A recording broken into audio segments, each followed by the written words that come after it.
Hello. The title of this lecture is Bible Colleges, and it's an examination of the fundamentalist movement in the 1920s and 1930s. Bible believing Christians agreed with the five fundamentals. They believed in the inerrancy of Scripture, the virgin birth of Christ, the substitutionary atonement of Christ, the bodily resurrection of Christ, and the reality of miracles of Christ. Modernists, such as the Reverend Harry E. Fosdick, rejected all five. Historian Glenn Miller noted that many liberals were careful not to admit that they also found Orthodox theology appalling, or at least nonsense. Nonetheless, fundamentalists did not need liberals to be honest about their modernist theology. They set out to honor God's words, and their support of Bible colleges was an effective strategy to reach countless Americans with a message of sin and salvation that was mostly absent in liberal Protestantism. In the immediate years after the Scopes trial of 1925, again, this trial that liberals said was proof that fundamentalism was nonsense, there was the perception in the secular press and liberal church circles that fundamentalism was dying. A typical assessment at the time was the observation by writer and political commentator Walter Lippmann. And this is what Lippmann wrote: that fundamentalist ideas no longer appeal to the best brains and the good sense of the modern community. In 1926, the liberal Christian Century wrote, quote, "If we may use a biological term, fundamentalism has been a sport, and accidental phenomenon making its sudden appearance in our ecclesiastical order, but wholly lacking the qualities of constructive achievement or survival." End of quote. Thus, those in the liberal Protestant modernist circles believed that fundamentalism was on its way out. It could not survive. So there was the belief that fundamentalism was experiencing decay and eventually termination. But this was not the case. As historian Joel Carpenter explains, quote, "Loss of the respect of intellectual elites does not necessarily mean loss of popular support, and it may actually enhance a group's appeal in some circles." End of quote. In fact, a striking irony is that while liberal Protestants predicted the death of fundamentalism, liberal mainstream Protestantism itself suffered decline in church attendance and church memberships. Liberal Protestants often viewed fundamentalists as outcasts, but the separatist impulse of fundamentalism did build identity. Again, Carpenter claims that the separatist impulse proved to be a tonic for them as a grassroots movement. And he writes, quote, "Separatism provided a clear point of departure from the established order from which a movement arises. It winnows out the truly committed from the sympathetic hanger-ons by making rejection from world a badge of identity." End of quote. In other words, fundamentalism gained some coherence as a distinct religious movement. Moreover, separatism was a familiar motif in religious history, given the theme in Judaism, for example, but also in Christianity, and the idea of a chosen people called out to separate from the rest of the world. There was an element of pureness and nobility in staying true to biblical literalism, and the behavior that the Bible commanded the followers of Christ. So fundamentalism took a clear stand on the Bible. And here's Carpenter again. Not only was it timelessly true and unfailing authoritative for one's faith in life, but its very words were used by God to change people. Because fundamentalists desired to introduce God's words to people, they never could completely pull away from the world. Fundamentalism did have a softer side when the focus was on the new birth, or in other words, the born again experience, and modeling a higher Christian life, a life of seeking holiness and being drawn ever closer to God. Fundamentalists were expected to win converts to Christ and to yield fully to God and serve his kingdom, embracing a higher Christian life of seeking and doing his will through the guidance of the Holy Spirit. Fundamentalists, despite other shortcomings, grew in number.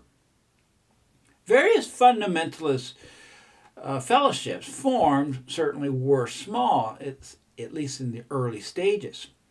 We have a number of examples. There is the Independent Fundamental Churches of America, which was a fellowship association that was formed in 1930.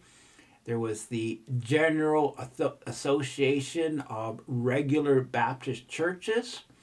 This was formed in 1932. You have the Orthodox Presbyterian Church, 1936, and the Bible Presbyterian Church of 1937. And a lot of these associations, fellowships, and churches that were cropping up, this is during the Great Depression. Okay, yes, fundamentalism appeared fragmented because of the lack of cooperation between prominent fundamentalist warlords such as William Bell Riley, J. Frank Norris, John Roach Staton, and Mark Matthews. But the early size of various fundamentalist fellowships and associations, and the uncooperative attitude of a few fundamentalist leaders do not reveal the whole story of an impressive and growing network of old-fashioned Christianity. So again, just to offer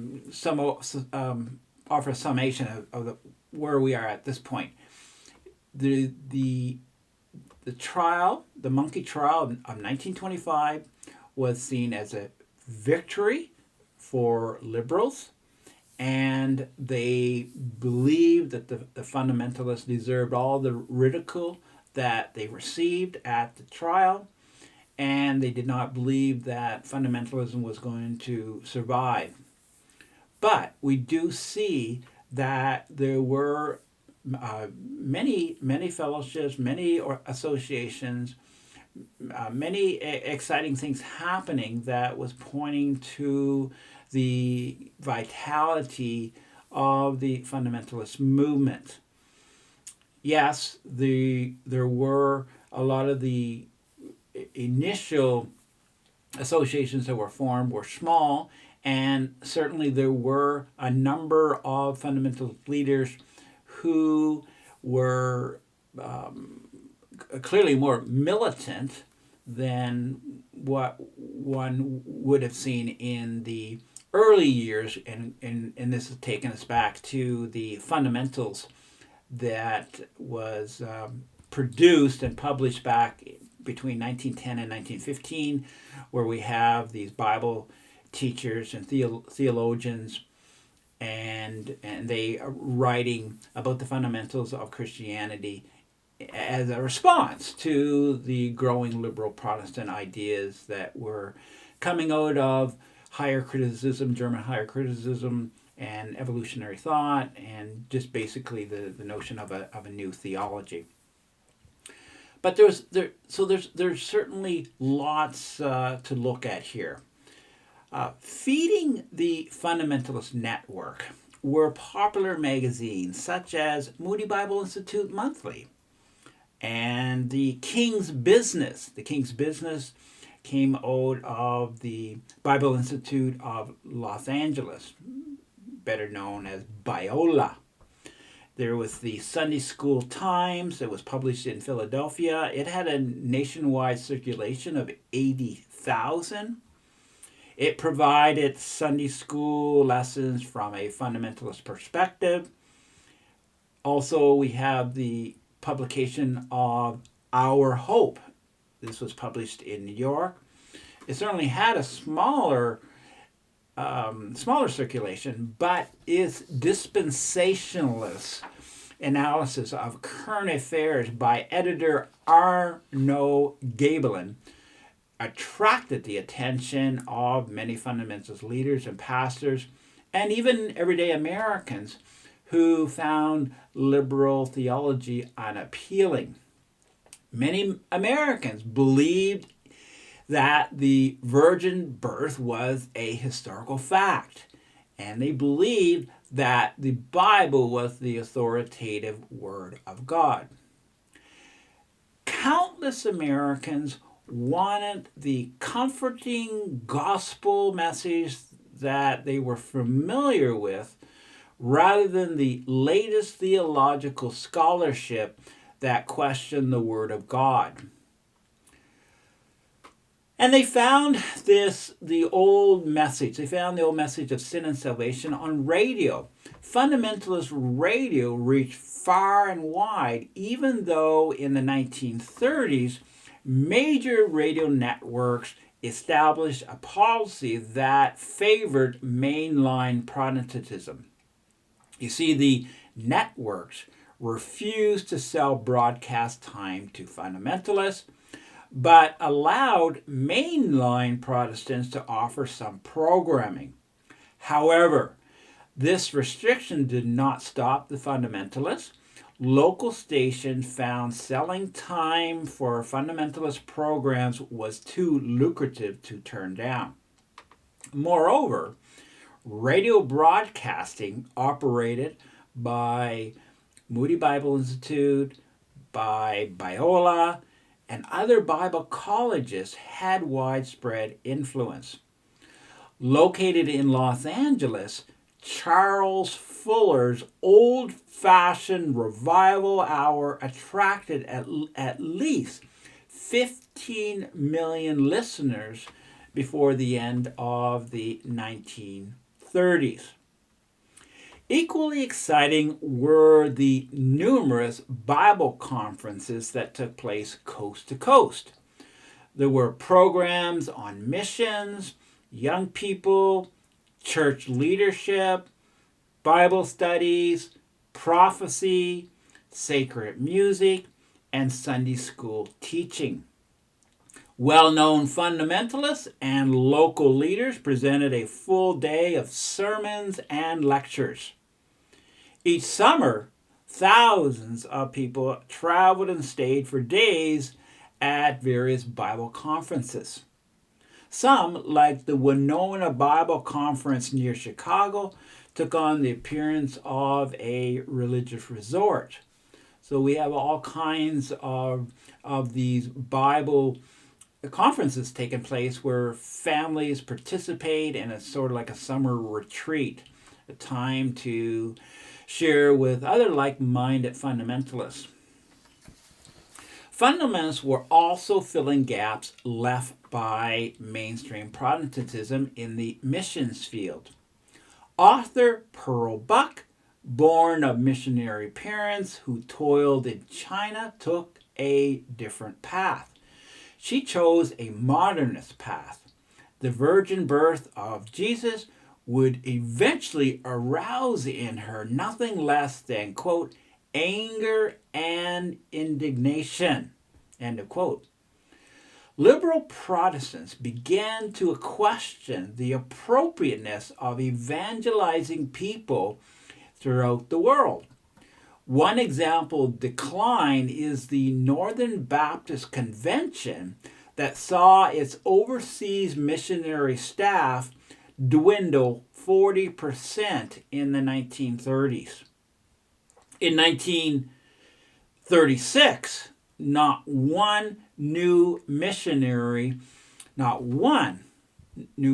from the Northern Baptist Convention left for the field. On the other hand, fundamentalists continue to show great zeal for missionary activity. The training of missionaries was a high priority, and the work besides, the work was not getting done in mainline churches.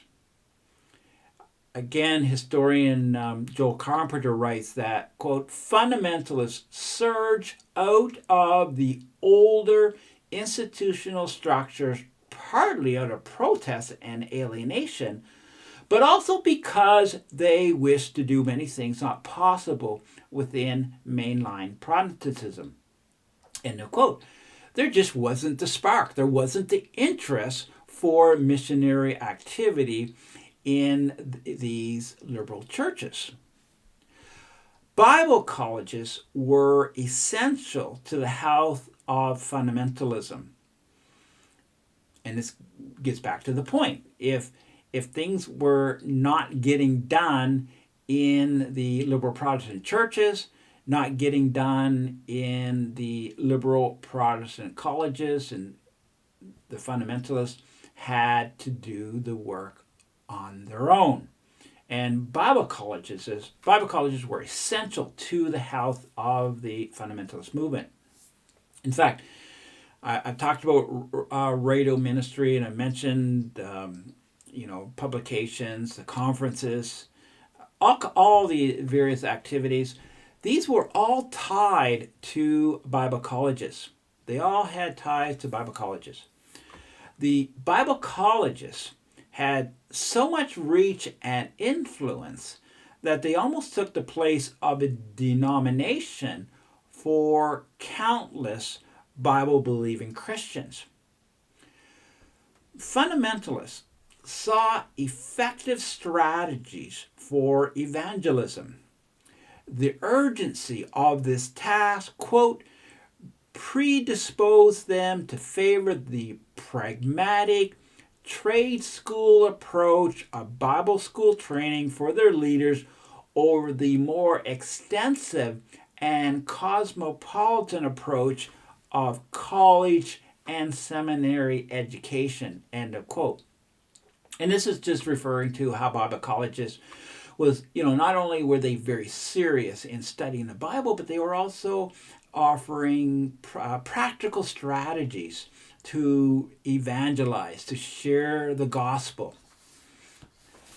Certainly the fundamentalist approach and strategies differed from mainline Protestantism. Most notably, there was a fundamentalist penchant for popularization and populism versus, quote, the rising cultural authority of the university-trained expert, end of quote.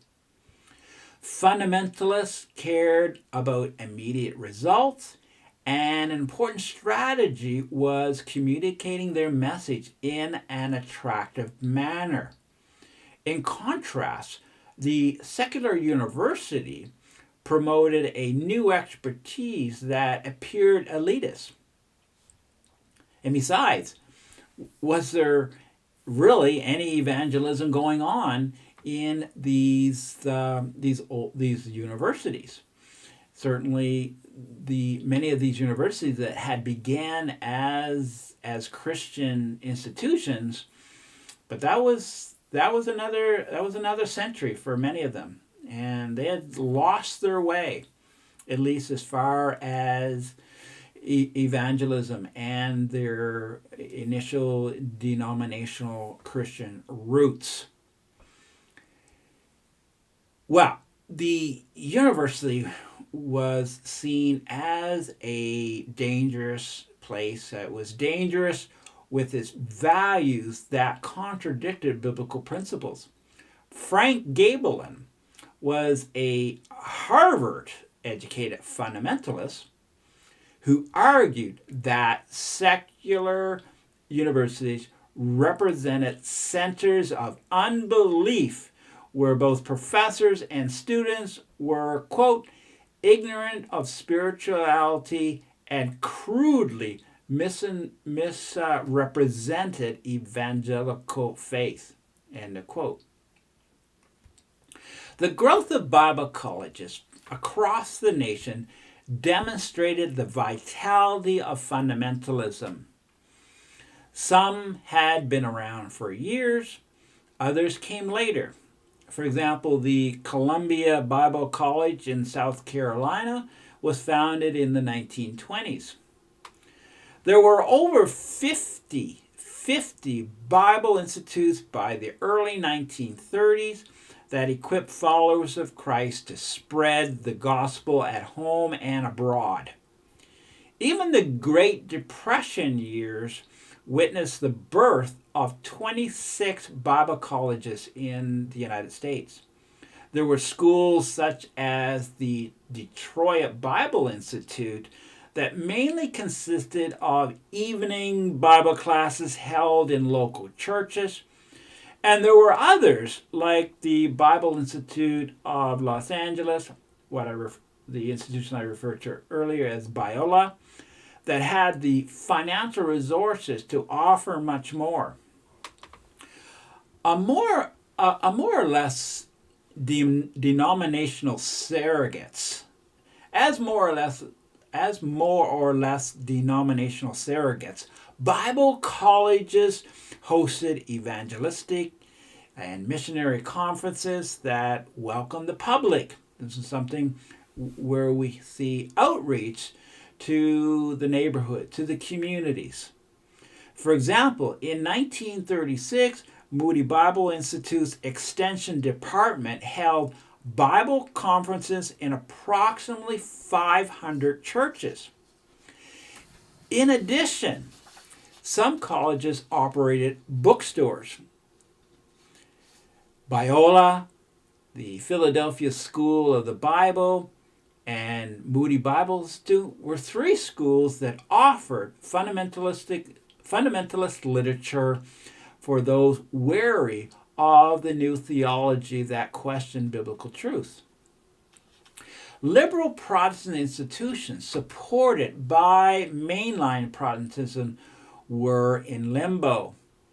In his study on Protestant theological education, Glenn Miller writes that by the 1920s, quote, almost all liberals questioned or rejected the idea of a transcendent God, end of quote. Their focus was on, quote, the work of essentially a great teacher whose life revealed the nature of God, end of quote. So looking at Christ as a great teacher. Miller argues that, quote, what was different in the 1920s was that the new liberals or modernists did not speak with the same religious or moral conviction that earlier liberals had inherited from their Orthodox ancestors. End of quote. A spark was missing. And one can make a comparison of when one looks at liberal Protestantism and the modernists. If you chose various modernists from the 1920s and compared them to an earlier period, say from the 1870s, there is quite a contrast. And I can think of D.L. Moody, the famed late 19th century evangelist, having good relations and working with so-called liberals, and we just don't see that happening in the 1920s. You wouldn't see a modernist wanting to even be seen with these Bible believing Christians and their continual championing the fundamentals of biblical Christianity. Well, certainly the fundamentalist movement was far from perfect, but it did not experience this crisis. It had lots of sparks. The influence of Bible colleges was striking. For example, 100 pastors of the Boston metropolitan area received their training at the same Bible college, that is, Gordon College of Theology and Missions, that was located in Boston. So quite remarkable then, you have this conservative evangelical fundamentalist institution, Gordon, and how one taking a look at all the pastors in Boston, 100 of them came from this one institution. And also it even went beyond Massachusetts. Over half of the Baptist pastors in New Hampshire also had gone to Gordon. So from coast to coast, Bible colleges made their mark. I want to take a look at a couple of Bible colleges a little deeper, and I'll return to Biola. In 1908, the Bible Institute of Los Angeles was founded. It received the financial backing of Union Oil Company millionaire Lyman Stewart. And Lyman Stewart was also the one who had financed the publication and, the whole writing project and publication of the Fundamentals. Stewart believed that the West Coast needed a biblical school like Moody Bible Institute. And he wanted to see something very similar on the West Coast is in what was happening in Chicago. And, it was all about training young Christians to share the gospel. The first dean was Reuben A. Torrey, famous for his revival meetings in America and beyond, and his consistent defense of the Bible. And Reuben Torrey is an important transition figure, someone who was engaged in the modern revivalism of the early 20th century, who lived long enough to be part of the fundamentalist movement. With its new building that took up a city block, Biola grew quickly.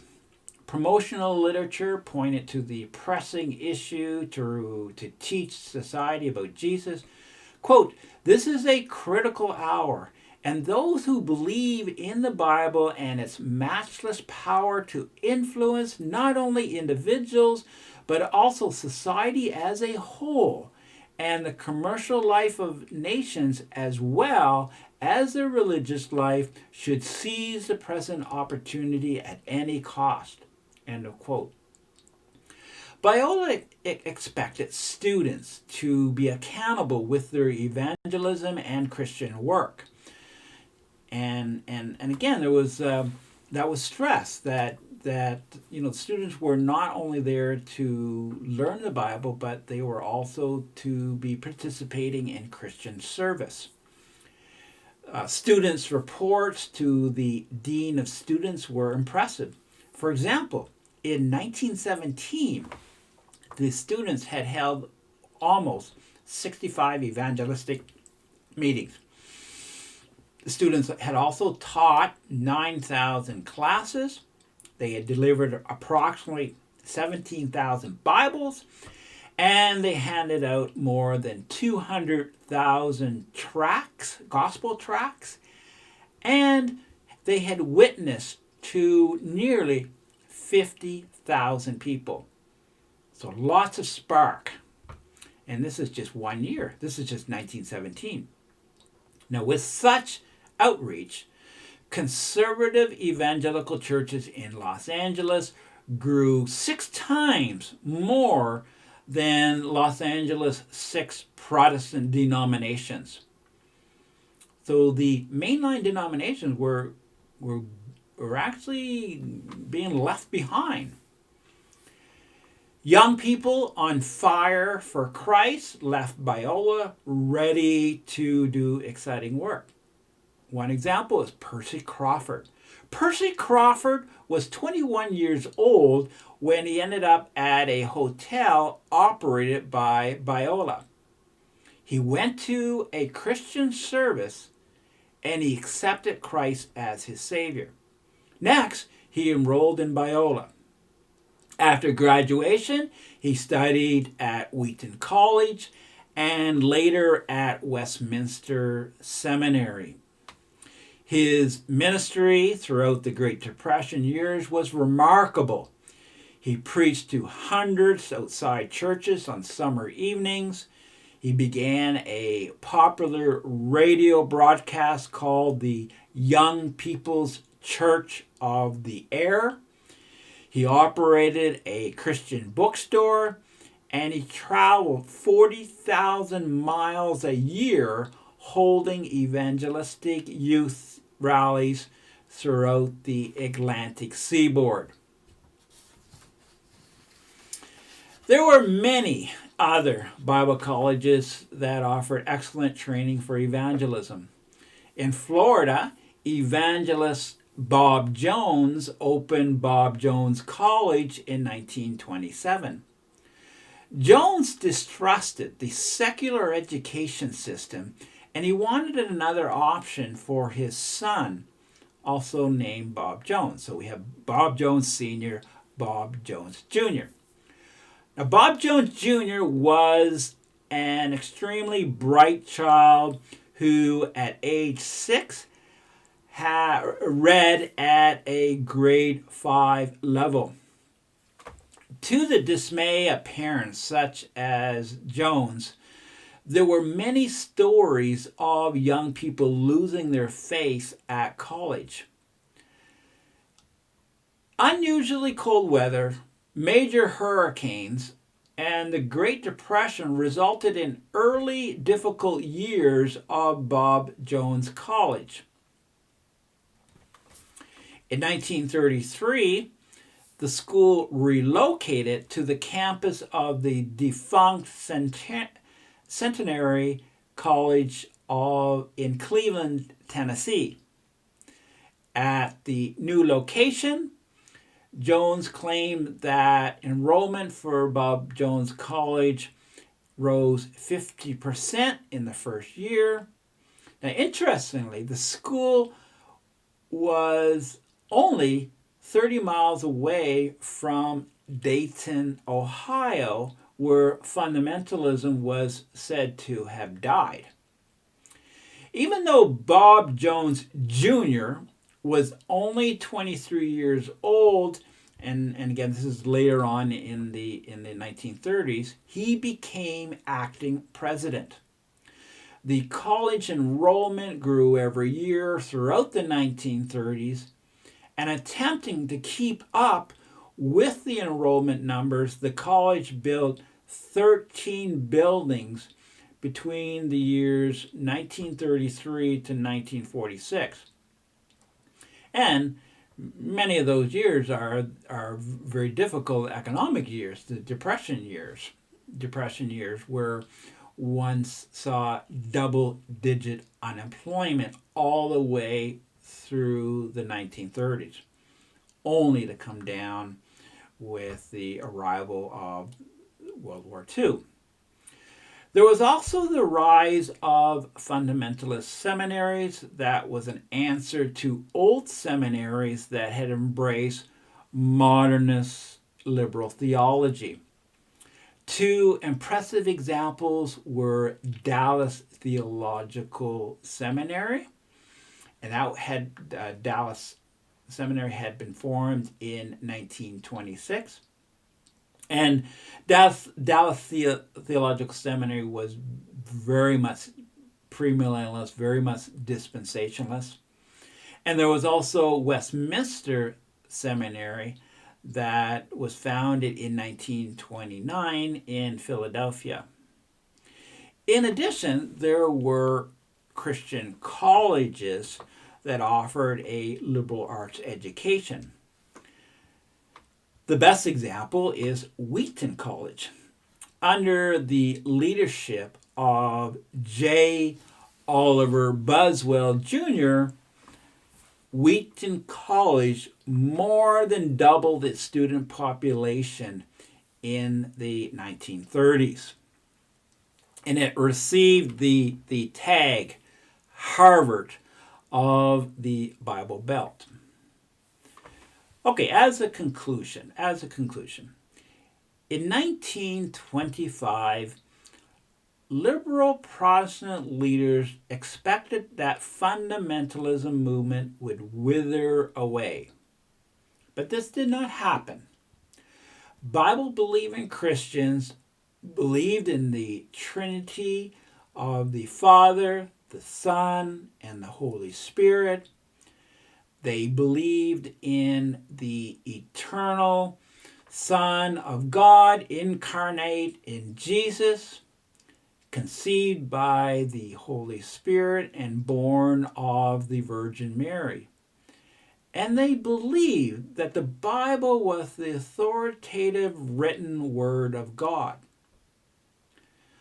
When liberal Protestants taught otherwise, when we have not only the teaching that was taking place in these modernist Protestant seminaries, but also in a growing number of churches where they were teaching otherwise. Now there certainly have been lots of books that have been written, lots of studies that have argued that many of the things that were taking place in the seminary, it took a while before it trickled down into the church pews. So thus one can find more examples of modernist thinking in seminaries, and less so when one goes to the actual mainline churches. But certainly this was in process. It was happening, and it would continue to happen throughout the 20th century. Well, when you have liberal Protestantism, teaching otherwise, not teaching the fundamentals of biblical Christianity, you have the fundamentalists then who began supporting the older Bible schools, such as Moody Bible Institute, that had been around since the late 19th century, but also they were founding new Bible schools. And both these old Bible colleges and these new Bible colleges were training those who wanted to teach the fundamentals of Christian orthodoxy. So biblical Christianity was not going to wither away. So we do, in essence, have two narratives going on. Those within the more modernist liberal circles believed that fundamentalism was on its way out.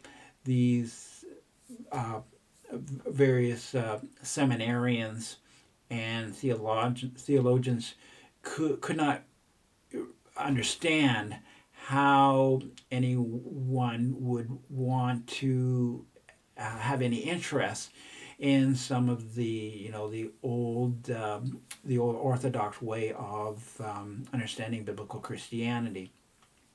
Well, as it turns out, they were kind of missing out what was probably happening right under their nose. And for those who were aware that fundamentalists still seemed to be hanging on, they would probably had found this somewhat puzzling. Thank you.